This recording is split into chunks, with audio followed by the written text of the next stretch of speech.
Let's make some creamy chicken thighs and pasta. That sounds good, right? And if you're interested, go ahead and take a screenshot of all the ingredients. So to get started, we're gonna start off by cleaning our chicken. You know how I do.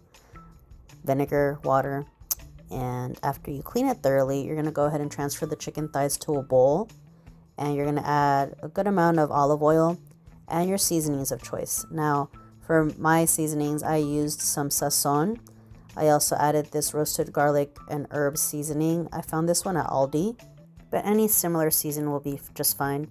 And then, of course, you can't go wrong with black pepper. I just added whatever was left of this can. And no salt, because I am going to add Slappy Mama. Slappy Mama already has enough salt in it, so we don't want to over salt our food. And Italian seasoning, just because I wanted some herbs in the chicken. But of course, you guys could use whatever seasonings you guys have, but this is what I used, okay? And you're going to give that a mix until it's fully coated, just like that. And into a pan, you're going to go ahead and put your chicken thighs skin side down. And you should cook your chicken thighs for 6 to 8 minutes on each side, depending. Just check on them until they're fully brown, and then you can just put those to the side while we get started on the rest of the dish. Now, we're going to cook our pasta. I am going to be using spaghetti for mine, but you guys could use whatever pasta choice you would like. And once al dente, just put that to the side. Now on to our sauce.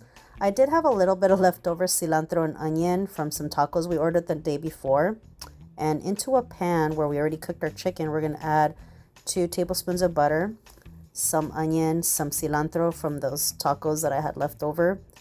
And then you're just going to scrape all those bits that are on the bottom of the pan with that butter that you threw into the dish. And we're going to add 2 tablespoons of flour, and make sure to incorporate the flour through the butter. And once you've done that, we're going to go ahead and add 1/4 of a cup of sour cream. Make sure that you incorporate all the ingredients together. And then after that, I'm going to go ahead and add some Dijon mustard. I did a tablespoon of that, and also make sure to incorporate it with all the flavors. Now for this next step, I do have 2 cups of chicken broth measured out, but we're only going to put a little bit of that chicken broth into it just to make sure to fully dissolve all the sour cream, the Dijon mustard, and everything that's in there. Once you have everything nicely combined, you're going to go ahead and add the rest of that chicken broth. And we're going to let that thicken over medium heat. And we're also going to add 1 cup of either half and half or heavy cream. I did half and half. And a lot of Parmesan cheese. I didn't have measurements for this. Measure with your heart, guys. And you're just going to let that thicken. Once the sauce is thick enough, you're going to go ahead and transfer your chicken thighs back into that sauce. Top it off with some dry parsley. You could add fresh parsley if you have that. I had went ahead and covered it up and